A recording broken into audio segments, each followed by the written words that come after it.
अस्सलाम वालेकुम, मैं हूं वैस मंगलवाला और आप देख रहे हैं वर्ल्ड वाइज। दुनिया को देखने का, जांचने का, परखने का एक अलग जाविया। सबसे पहले नजर डालते हैं आज की टॉप स्टोरीज पर। 15 माह की खून रेजी के बाद गजा जंग बंदी मुआहिदा तय पा गया। ईरानी एटमी तंसीबात को तबाह करने का इसराइल का मंसूबा नाकाम।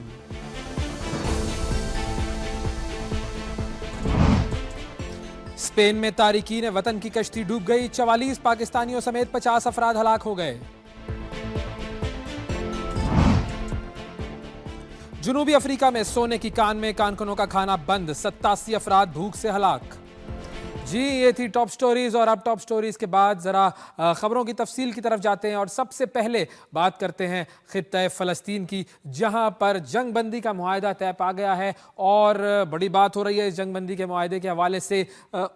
इतवार से यानी कि 19 जनवरी से ट्रंप की जो स्वेरिंग इन है, जो हलफ बर्दारी है, उससे एक दिन पहले ये जो जंग बंदी का मुआहिदा है उस पर अमल दरामद शुरू होगा और इसके हवाले से बहुत सारी चहमगोइयाँ तो अभी से हो रही हैं। इस पर ज़रा बात करते हैं कि 15 महीने की खूनरेजी, हज़ारों बमों की बरसात, लाखों घरों की तबाही, लाखों अफराद बेघर हुए, हज़ारों शहादतें हुई और उसके बाद आखिरकार इसराइल और हमास के दरमियान जंग बंदी मुआहिदा तय पा गया है।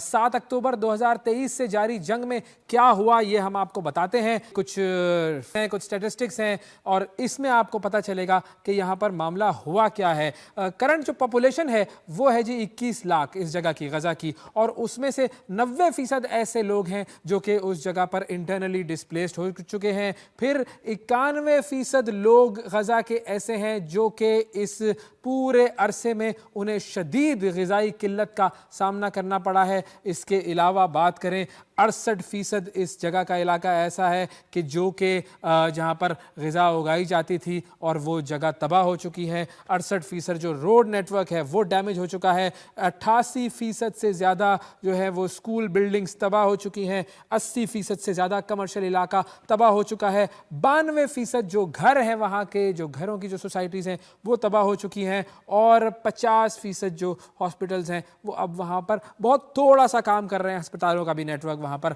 बहुत ज़्यादा तबाह हो चुका है और 85,000 टन बारूद यहाँ पर बरसाया गया। 47,000 से ज़ायद फ़लस्तीनियों की नस्ल कुशी हुई।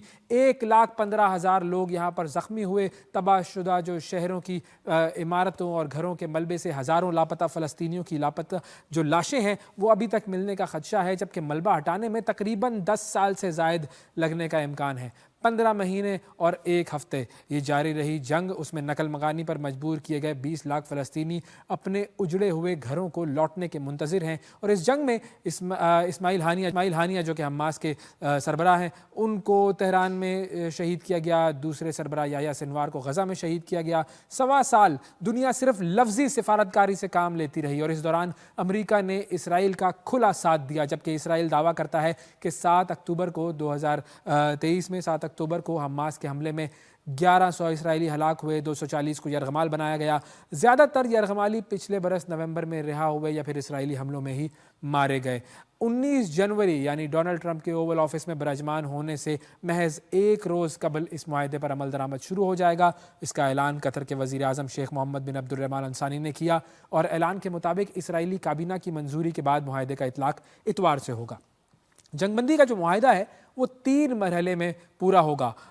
मुसव्वदा जो है उसमें यह कहा गया है कि पहले मरहले के दौरान हमास मजमूई तौर पर 33 यरगमालियों को रिहा करेगा। उनमें बच्चे, ख़वातीन, बुजुर्ग जो भी हैं वो शामिल होंगे और इसके बदले में इसराइल की तरफ से को 1000 के करीब जो है वो फ़लस्तीनी रिहा होंगे। फिर 16वें दिन जो है वो अमन मंसूबे के दूसरे और तीसरे मरहले पर मुज़ाकरात शुरू किए जाएंगे। उसमें फ़लस्तीनी कैदियों की रिहाई के बदले बाकी तमाम जिंदा यरगमालियों की वापसी शामिल होगी। सेकेंड फेज़ में भी यानी कि कुछ लोग जो हैं वो उनका एक्सचेंज होगा और जो थर्ड फेज़ है, जो तीसरा फेज़ है, उस तीसरे फेज़ में मुकम्मल तौर पर इनखिला की बात हो रही है और गज़ा की रिकन्स्ट्रक्शन की बात हो रही है। तो ये सारा मामला जो है ये तीसरे मरहले में तय पाएगा। अब तीसरे मरहले तक ये मामला जाता है या नहीं जाता, ये सबसे बड़ा सवाल है, क्योंकि हम जानते हैं कि ट्रंप की क्या जहनीत है, हम जानते हैं कि उसकी कैबिनेट में कितने इसराइल नवाज़ लोग शामिल हैं और वो ख़ुद कितना बड़ा इसराइल नवाज़ है, और उसके अलावा हम ये भी जानते हैं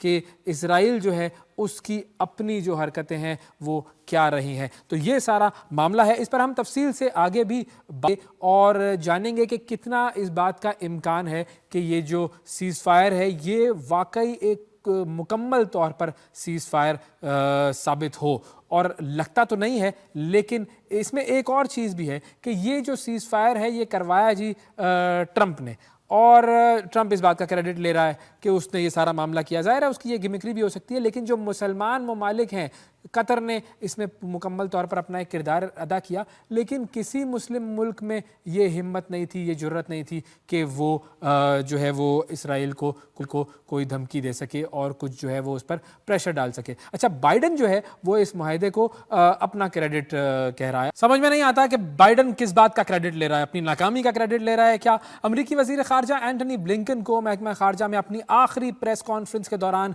इसराइल को अमरीका की खुली मदद पर बार बार मुदाखलत करना पड़ा, मुदाखलत का सामना करना पड़ा। प्रेस कॉन्फ्रेंस में सहाफ़ी सैम हुसैनी और उन्होंने एंटनी ब्लिंकन को मुजरिम कहते हुए चिल्लाकर कहा कि तुम्हें आलमी अदालत इंसाफ के दी हेग में कटहरे में होना चाहिए। एक और सहाफ़ी मैक्स ब्लूमेंथल हैं, उन्होंने भी सवालात किए कि जब मई में अमन की डील हो गई थी तो इसराइल को हथियार क्यों भेजे जा रहे थे। जो असल चेहरा है अमेरिका का, जिसमें सहाफ़ी अगर सच्चा सवाल भी करता है तो उसे उठाकर प्रेस कॉन्फ्रेंस से बाहर फेंक दिया जाता है। अगली खबर की तरफ आपको लेकर चलते हैं, और ये जो मामला है ये है जी ईरान का। जी, ईरान की तरफ से एक बयान सामने आया और ये बड़ा ही एक तशवीशनाक किस्म का बयान है। इसराइल का ईरानी एटमी तनसीबात को तबाह करने का मंसूबा नाकाम हो गया है। इसराइल के जो पेजर धमाके थे लिबनान में जो उन्होंने किए थे, उसकी तर्ज पर ईरानी एटमी तनसीबात पर बड़ा हमला करना चाहता था इसराइल। और रूस की जो सरकारी खबर रसा एजेंसी है तास, उसने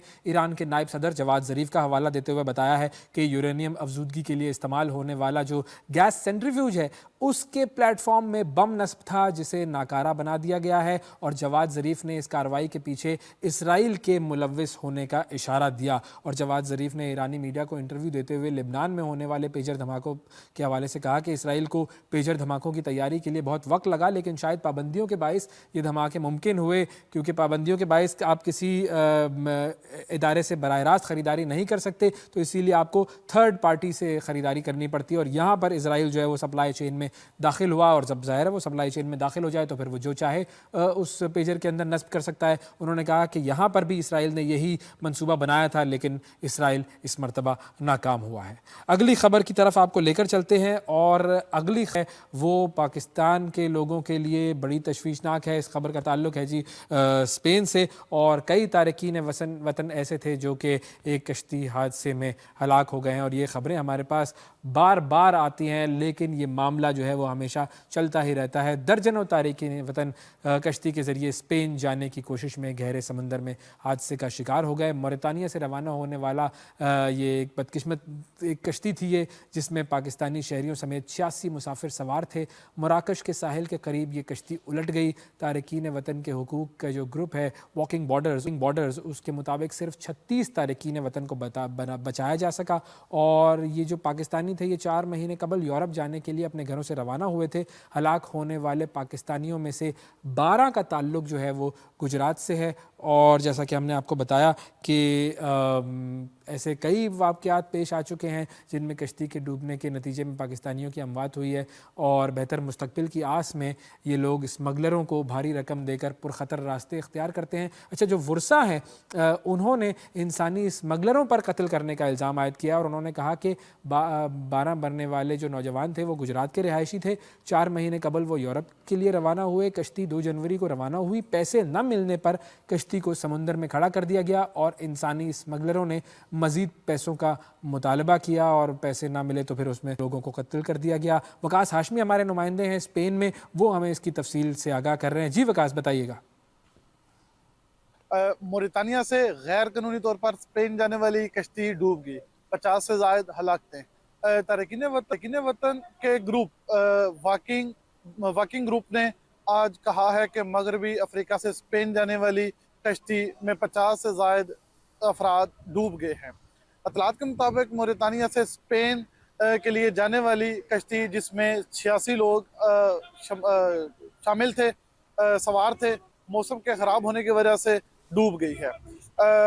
कोस्ट गार्ड के मुताबिक 50 से ज्यादा तारकीन वतन समंदर की नज़र हो चुके हैं, जिसमें ज़्यादातर तादाद पाकिस्तानियों की है। लीबिया में लगातार हादसात के बाद अब बहुत सारे पाकिस्तानी एजेंटों ने मोरितानिया लोग भिजवाना शुरू कर दिए हैं, और उनको सेनेगल के रास्ते, गैर कानूनी रास्ते से स्पेन में भिजवाया जा रहा है। लेकिन यहाँ पर समंदर की गहराई बहुत ज़्यादा है, जिसकी वजह से बहुत ज़्यादा मौसम भी ख़राब रहता है और हादसात होने के ख़तरात भी होते हैं, जिसमें ज़्यादातर हलाकत होने वालों में ज़्यादातर तादाद गुजरात के लोगों की है, सियालकोट और गुजरांवाला लोगों की है। ये तारकीन वतन पाकिस्तान से 4 माह पहले गैर कानूनी तौर पर निकले थे स्पेन आने के लिए। जी बिल्कुल जी, बहुत शुक्रिया अदा करेंगे। वकास हाशमी हमें तफसीलात से आगाह कर रहे थे। 44 पाकिस्तानी इस हादसे में हलाक हो चुके हैं और शदीद तशवीशनाक बात है। अब मामला यही है कि जब इकनॉमिकली इंसान जो है वो डिस्टेबल होता है तो फिर वो चाहता है कि कुछ भी करे और किसी तरीके से किसी दूसरे मुल्क चला जाए और बेहतर मुस्तकबिल शायद उसे वहाँ मिल जाए, लेकिन मिलती उसे रास्ते में मौत है। अगली ख़बर की तरफ आपको लेकर जाते हैं और अगली ख़बर जो है वो है साउथ अफ्रीका से। साउथ अफ्रीका में सोने की कान में एक अजीब वाक़या पेश आया है और इस वाक़े में कई हलाकतें भी हुई हैं। 87 अफराद ये सोने की कान में जो मौजूद थे वो भूख से मर गए हैं। अब कारकुनों को कई महीनों से खाने की सप्लाई बंद थी। जनूबी अफ्रीका का ये इलाका है स्टिल फाउंटेन, उसमें कान में से 87 अफराद की लाशें निकाली गई हैं। 240 से ज़ायद लोगों को तकलीफ दे हालत में ज़िंदा निकाला गया है। बेसिकली ये गैर कानूनी कानकनी कर रहे थे और इनको गिरफ्तार कर लिया गया है। रिपोर्ट्स के मुताबिक तमाम अफराद गैर कानूनी तौर पर कानकुनी कर रहे थे और उस पर पुलिस ने खाने पीने की सप्लाई को रोक रखा था और जनूबी अफ्रीका के हुकाम के मुताबिक वो अगस्त से गैर कानूनी कारकुनों को बाहर निकालने के लिए कार्रवाई कर रहे थे और इसी वजह से उनका खाना पानी बंद किया गया था। और गैर कानूनी जो कानकुनी है जनूबी अफ्रीका में तवील अरसे से एक बड़ा मसला रही है। हुकूमत को और सनत को हर साल लाखों डॉलर्स का नुकसान होता है। और जो ट्रेड यूनियंस हैं वो सारी ये कह रही हैं कि जी पुलिस का जो इकदाम है जिसमें उन्होंने खाना पानी बंद कर दिया, ये बहुत हौलनाक इकदाम है और रियासती क्रैकडाउन है बुनियादी तौर पर। ये तो ये थी जी साउथ अफ्रीका से खबर। एक छोटा सा नाजरीन हमें वक्फा लेना है। वक्फे के बाद जब हम आपके सामने दोबारा हाजिर होंगे तो मज़ीद हमें कुछ बात करनी है आपसे सीज़ फायर के हवाले से। मिलते हैं एक छोटे से वक्फे के बाद।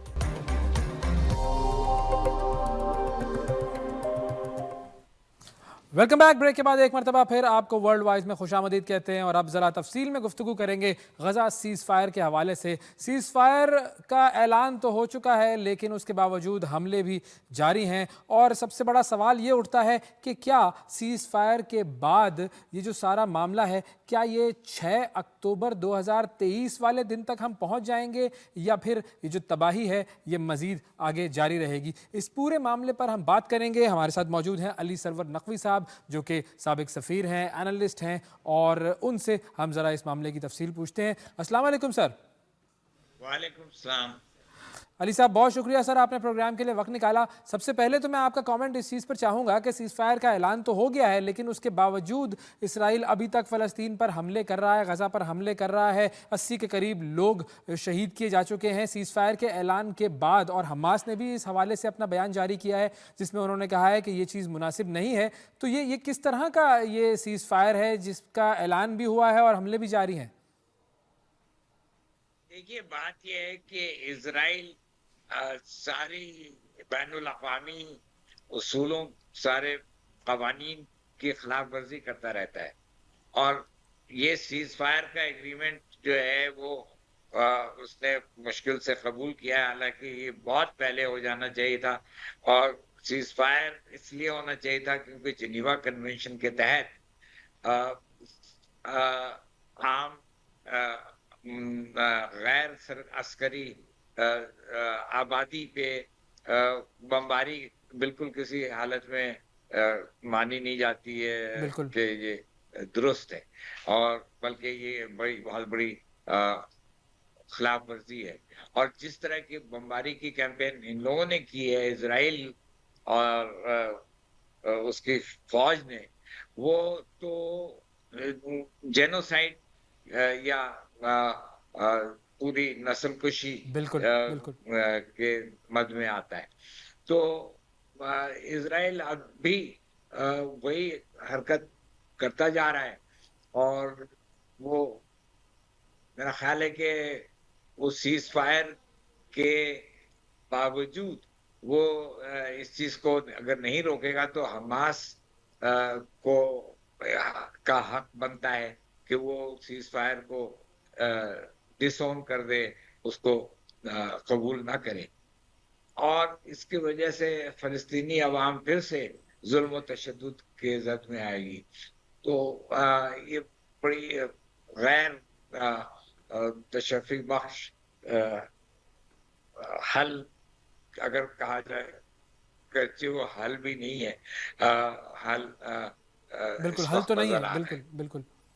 मैं समझता हूँ कि इजराइल के ऊपर एक सिक्योरिटी काउंसिल का की प्रेसिडेंट की स्टेटमेंट आनी चाहिए कि वो फौरन जो जंगबंदी का मुआहदा हुआ है उस पर अमल दरामद करे और अपनी बमबारी रोके। अच्छा, एक और चीज़ भी है जिस पर लोग सवाल कर रहे हैं कि जो बाइडेन क्यों ये सीज फायर नहीं करवा सका और ट्रंप ने ऐसा क्या किया कि उसके आने से पहले ही ये सीज फायर हो गया।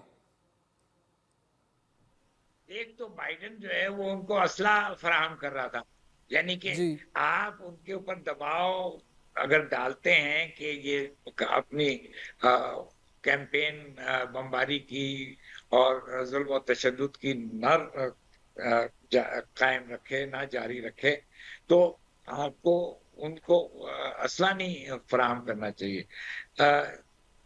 बाइडेन ने उनको अरबों डॉलर के असला पहुंचाए हैं बिल्कुल, जाते और जाते भी। बिल्कुल। सप्लाई किए हैं। जी हाँ। तो एक तो ये दूसरे, बाइडेन में के हुकूमत में, उनकी एडमिनिस्ट्रेशन में बहुत से लोग हैं जो कि इजराइल को खुलेआम उसकी हिमायत करते हैं। ये सूरत ट्रंप की एडमिनिस्ट्रेशन में भी होने वाली है, हाँ। लेकिन फर्क ये है कि ट्रंप जोर दे रहा है कि वहां पे अमन कायम हो, और अमन तो खैर क्या, वो अगर जंगबंदी हो जाए तो ही काफी है फिलहाल।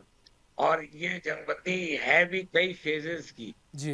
पहला फेज है जिसमें कि 42 रोज तक बमबारी नहीं होगी, और जो इजराइल के जो जूश यरगमाल हैं उनको हमास वापस करेगा, और हमास फलस्तीनियों की आजादी भी हासिल करेगा।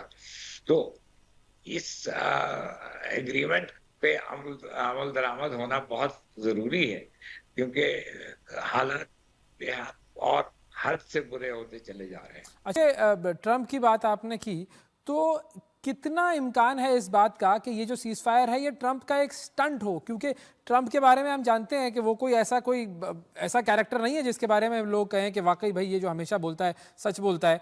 तो कितना इम्कान है कि ट्रंप ने ये एक स्टंट किया हो कि उसको देखें मकबूलियत मिल गई, उसने कहा देखें मैं आया और आने से पहले ही मैंने इस जंग का सीज फायर करवा दिया। तो ये ट्रंप जो है वो अपना क्रेडिट इस चीज़ का बनाएगा और बाद में ये सूरत हाल वैसे ही हो जाएगी जैसे अभी है। बहुत मुमकिन है, आप जो कह रहे हैं बिल्कुल दुरुस्त कह रहे हैं, क्योंकि ट्रंप आ, कोई सेटलमेंट की तरफ तो जाता हुआ नजर नहीं आता है। ट्रंप सिर्फ ये चाहता है कि जंग बंदी हो जाए, और उसमें फलस्तीनियों के हकूक का कोई एलिमेंट, कोई आंसर नहीं होगा, क्योंकि ट्रंप उसके ऊपर जोर दे ही नहीं रहा। वो सिर्फ ये कहता है कि जंग बंदी हो। तो इजराइल कुछ हद तक अपनी बमबारी रोक सकता है, और जो फलस्तीनियों के साथ ज्यादतियां हैं, जैसे कि खाने का सामान वहां जाने नहीं देता है, जी। इलाज के की फैसिलिटीज को तबाह करता जा रहा है। तो ये ट्रंप के वापस ऑफिस आने में फिर भी मैं नहीं समझता कि ये मसला फौरन हल होगा। और इजराइल को जब तक ये बावर ना कराया जाए कि वो अगर ये इस तरह अपनी हरकत करता रहा तो उसके खिलाफ कुछ एक्शन हो सकता है। वो मैं नहीं समझता कि ट्रंप करेगा, क्योंकि ट्रंप की भी हिमायत इजराइल की तरफ ज्यादा है। बिल्कुल। और यहूदी अ, अ, उसके मुशीर हैं, बहुत से लोग उसके खानदान के लोग यहूदी हैं, और जो कि सब इजराइल के हिमायती। बिल्कुल। अच्छा, अब अगर टर्म्स को देखा जाए इस मुआहदे की, शुरू में 42 डेज़ हैं, फिर उसमें जो यरगमाली हैं वो एक्सचेंज किए जाएंगे, फिर उसके बाद सेकंड फेज़ में जाएंगे, फिर थर्ड फेज़ में बात आ रही है कि जी मुकम्मल जंगबंदी हो जाएगी, रिकंस्ट्रक्शन होगी वगैरह वगैरह। अगर टर्म्स को देखा जाए तो आपको क्या लगता है कि कौन सा फ़रीक भारी रहा, किसको ज़्यादा फ़ायदा होने का इम्कान है, क्या हमास को या इजरायली फ़ौज को?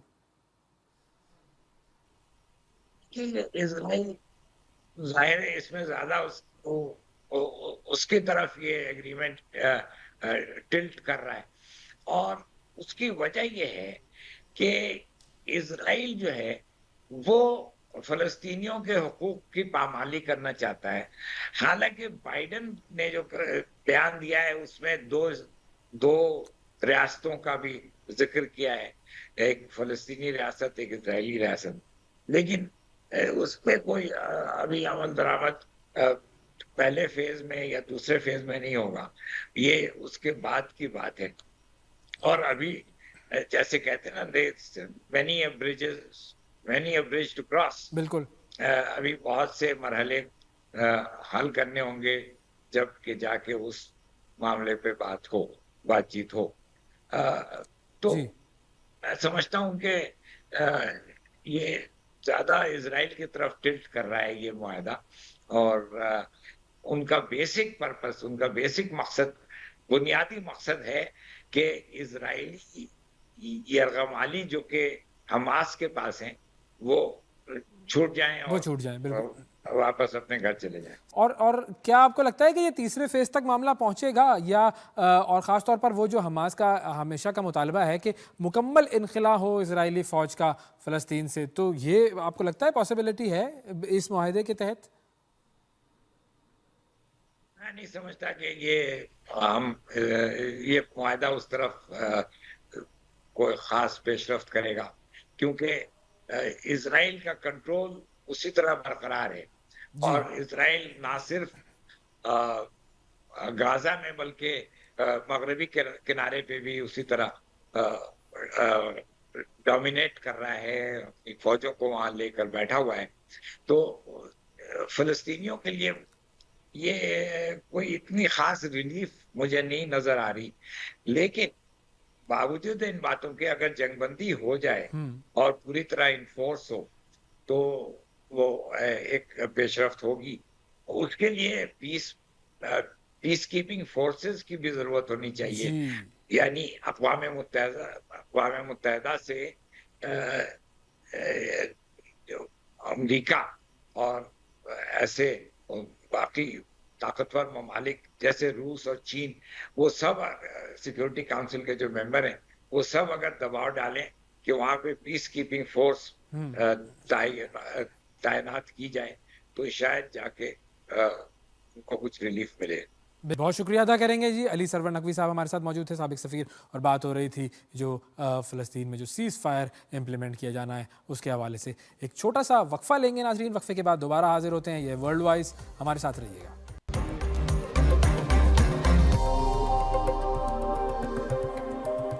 Welcome back. ब्रेक के बाद एक मरतबा फिर आपको वर्ल्ड वाइज में खुशामदीद कहते हैं, और अब आपको लेकर जाते हैं हम भारत की तरफ, जहां से एक बड़ी तशवीशनाक खबर सामने आई है। भारतीय सुपरस्टार सैफ अली खान के घर में उन पर चाकू से हमला किया गया। यह हमलावर कौन था, क्या इसका ताल्लुक लॉरेंस बिश्नोई गैंग से है, क्योंकि उसी इलाके में सलमान खान भी रहते हैं, वहाँ पर भी उन पर हमले हुए हैं, उनको धमकियाँ मिली हैं, और इस शख्स ने 6 वार किए सैफ अली खान पर, और 2 ज़ख्म जो थे वो काफ़ी गहरे थे।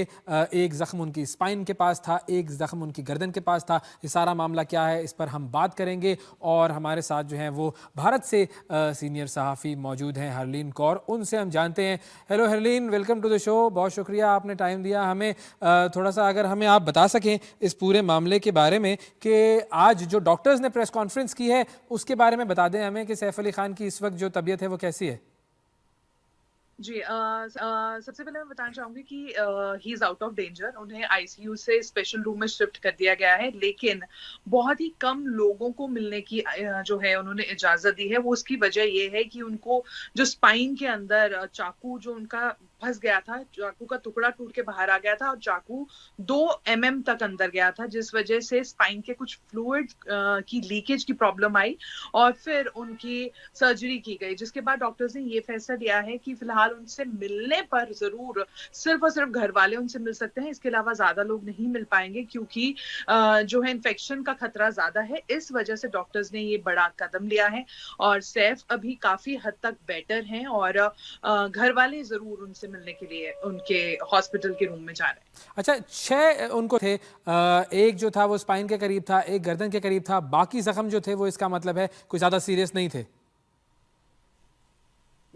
जी ओवेस उसमें ये सामने आया है कि उनके हाथ पे इस जगह पे थोड़े कट थे और उसके अलावा कहीं थाइस पर भी थे जो निशान आए हैं। उस पर डॉक्टर्स की टीम ने लीलावती हॉस्पिटल में ही प्लास्टिक सर्जरी करके इसे जो है ठीक किया गया है, लेकिन जरूर 6 वुंड्स तो उनको आए हैं। सैफ के अलावा उनकी जो हाउस हेल्प है उनकी रिस्ट पर भी चोट आई थी, उनकी भी चोट की वीडियो सामने आई जिसमें उनके हाथ में बैंडेज लगी हुई है। वो जो है बच्चों की नैनी है और उन पर भी हमला जो है उस इंट्रूडर यानी कि जो शख्स उनके घर में मौजूद दाखिल हुआ था उसकी तरफ से किया गया था। और आपको ये भी बताना चाहेंगे कि बाकी घर के सब लोग सेफ थे, सेफ रहे, लेकिन उस शख्स की जो अटैक जिसने किया उसकी प्रेजेंस सबसे पहले सैफ अली खान के छोटे बेटे जे अली खान के कमरे में पाई गई थी। अच्छा। जहां उनकी बहस उनके हाउस हेल्प से होती है, जिसके बाद उन्होंने तकरीबन 1 करोड़ की रैंसम की भी बात की, जिस पर हू हल्ला काफी हुआ। और इसी बीच सैफ बीच में आते हैं और सैफ उन दोनों की इस बहस को रोकने की कोशिश करते हैं। फिलहाल ये सिर्फ शुरुआती जांच में जो बातें सामने आई हैं वही आई हैं। अभी ये भी कहा जा रहा है उस शख्स को डिटेन कर लिया गया है, उस सीसीटीवी फुटेज सामने आ रही है, तो वो सब अलग अलग पहलू हैं। और जी आलीन, बल्कि मैं आपसे ये पूछना चाहूंगा, मुझे ये बता दें कि वो जो उसको पकड़ा गया है वो किस बुनियाद पर पकड़ा गया है? देखिए जो सीसीटीवी फुटेज फायर एग्जिट का सामने आया उसमें जो शख्स है और जो आज सुबह इंसान को पकड़ा है उन दोनों में बहुत हद तक सिमिलैरिटीज दिख रही हैं, पर वो वही शख्स है या नहीं है इस पर क्लैरिफिकेशन अभी तक नहीं आया है। और इसी बीच अगर जो पूछताछ की बात करें, डिटेन बहुत से लोगों को किया गया था, हाउस हेल्प तक को भी डिटेन किया गया था, उनसे भी पूछताछ हुई ताकि बीच में कोई कड़ी छूट ना जाए। लेकिन पुलिस अभी अपनी तरफ से बहुत इसको क्लोज नेट रखे हुए है क्योंकि शायद ये जांच ऐसी है कि अगर कुछ बाहर आता है तो शायद उससे केस को प्रॉब्लम हो सकती है। इसी बीच आपको बता दें एनकाउंटर स्पेशलिस्ट दया नायक जो हैं उन्हें भी वहां पाया गया था, जो कि इससे पहले बाबा सिद्दीकी जी के केस में और गोविंदा के केस में जांच करते हुए दिखाई दिए थे। तो ये अभी इस पर अभी हम अगर क्लैरिफिकेशन दें या हम बात करें तो इसके लिए हमें थोड़ा सा इंतजार जरूर कर लेना चाहिए, क्योंकि अभी जो डिटेन किया गया इंसान है वो वही है या नहीं है, इस पर अगर हमने अभी कोई बात कही तो अच्छा, क्योंकि एक और चीज जो मैंने पढ़ी थी वो ये कि ये जो फुटेज थी सीसीटीवी की उसमें ये था कि जी 2 घंटे की फुटेज है, उसमें कोई शख्स नजर नहीं आ रहा आता जाता हुआ। ये शख्स ऊपर पहुंचा कैसे? क्योंकि 12वीं मंजिल पर आप जाते हैं, कोई डाकू इतना बेवकूफ तो नहीं हो सकता कि वो 12वीं मंजिल पर कोई चोरी डाका करने के लिए जाए। जी मैं आपको बता दूं इसमें जो सबसे बड़ा लूप होल सामने आया है वो ये है कि बिल्डिंग में सिक्योरिटी बहुत बड़ी जो है यहाँ पे उनकी कमी रही है। ना तो कह रहे हैं कि कोई इन आउट का रजिस्टर था, ना ही आने जाने पर वाले पर किसी भी तरीके से निगाह रखी गई। और ये जो सीसीटीवी फुटेज आई है ये कोई एक्चुअल बिल्डिंग की एग्जिट नहीं है, ये फायर एग्जिट है। बहुत से लोगों ने ये भी सोशल मीडिया पर बोला है कि ये तो सैफ की बिल्डिंग लग ही नहीं रही है, ये बहुत आम सी बिल्डिंग है, इसे तो गलत तरीके से पोर्ट्रे किया जा रहा है, लेकिन वो फायर एग्जिट का वीडियो है। तो फायर एग्जिट में हो सकता है सीसीटीवी फुटेज वो वाला सामने आया हो, पर यहाँ पर सबसे बड़ी गलती सिक्योरिटी वालों की बताई जा रही है। हालांकि वो बहुत ही ब्रांड, हम बांद्रा की बात करें, बहुत ही पॉश एरिया है वो, जहां पर और भी बहुत बड़े बड़े सेलिब्रिटीज रहते हैं। उसी बिल्डिंग में TV actress, Bollywood actress Karishma Tanna रहती हैं। कल उनकी भी वीडियो सामने आई, जब वो अपने घर वापस गई, उस बिल्डिंग में गई, तो उन्होंने बोला कि वो बहुत शॉक्ड हैं और सिक्योरिटी को सच में यहाँ काम करने की जरूरत है, क्योंकि जो लूप होल है वो सबसे बड़ा सिक्योरिटी में ही पाया गया। हालांकि इससे पहले बहुत बार आए दिन जो है करीना और सैफ उसी बिल्डिंग के बाहर स्पॉट होते हैं। उन्हें पपराजी टिप ऑफ मिलता है, वहीं पपराजी जो है उन्हें क्लिक करती है। करीना हो, करीना के बच्चे हो, सैफ हो, उन सभी को वहां बहुत बार जो है पपराजी के लिए पोज देते भी देखा गया है। सैफ की पूरी फैमिली वहां आती जाती रहती है। लेकिन जो बड़ा लूप होल है वो सिक्योरिटी पर अभी सवाल जो है सच में पैदा हो रहे हैं कि आखिर इतनी बड़ी बिल्डिंग, इतना पॉश इलाका, इतने एक्टर एक्ट्रेसेस का घर वहां है, तो ये बड़ी चूक किस तरीके से बिल्डिंग की सिक्योरिटी की तरफ से हुई है। मुझे ये बताइएगा कितना इम्कान है इस बात का कि इसमें जो पिछले जो वाकयात सलमान खान के साथ हुए और बाबा सिद्दीकी के साथ हुए, उनका मर्डर हुआ, कितना इम्कान है कि लॉरेंस बिश्नोई गैंग इसमें मुलव्विस हो?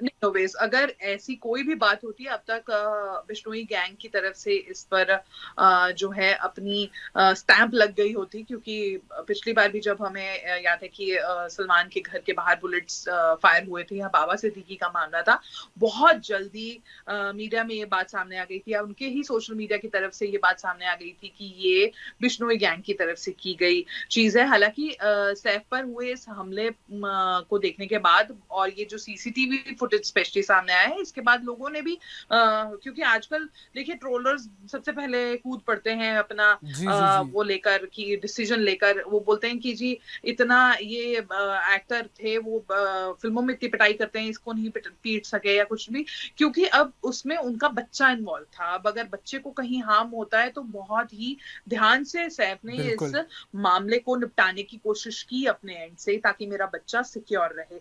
लेकिन अब बच्चे की बारी थी तो शायद सैफ थोड़े उसको नरम अंदाज से देखने लगे, लेकिन बाद में उसका नतीजा क्या निकला हम सबको पता है। और देखिए बहुत हैरानी की बात है कि उनके बड़े बेटे इब्राहिम जो हैं वो आए और अपने पापा को अस्पताल लेकर गए, इस पर भी खूब चर्चा हो रही है। हालांकि करीना ने अपने जो ऑफिशियल स्टेटमेंट उन्होंने रिलीज किया है अपने सोशल मीडिया पर, उस पर उन्होंने साफ साफ कहा है कि किसी भी तरीके की स्पेकुलेशंस मीडिया और पपराजी ना करें, और ये बिल्कुल कहना अभी सही नहीं होगा कि घर पर कौन था। और एक और वीडियो जो वायरल हुआ उसमें करीना कपूर खान घर पर ही दिख रही हैं और साथ में एक ऑटो भी खड़ा हुआ है जिसमें वो बाकी अपने स्टाफ मेंबर से बातचीत करती है और काफी वरिड दिखाई दे रही है। तो हम अभी ये कहीं नहीं कह सकते कि उस वक्त घर पे कौन था कौन नहीं था। हालांकि ये भी सामने आया था कि करीना अपने फ्रेंड्स के साथ डिनर पर गई हुई थी, वो घर पर नहीं थी। तो अभी ये जो बातें हैं अनफोल्ड होंगी, जब तक हमें पुलिस की तरफ से कोई भी ऑफिशियल स्टेटमेंट नहीं मिलता है तब तक हम इस पर कोई भी बात जो है ऑफिशियली नहीं कह सकते हैं। बहुत शुक्रिया आपका, आपने हमें तफसीलात से आगाह किया। नाजरीन, आज के प्रोग्राम में इतना ही। आपसे अगले प्रोग्राम में फिर मुलाकात करेंगे, उस वक्त तक के लिए इजाजत दीजिए। अल्लाह हाफिज।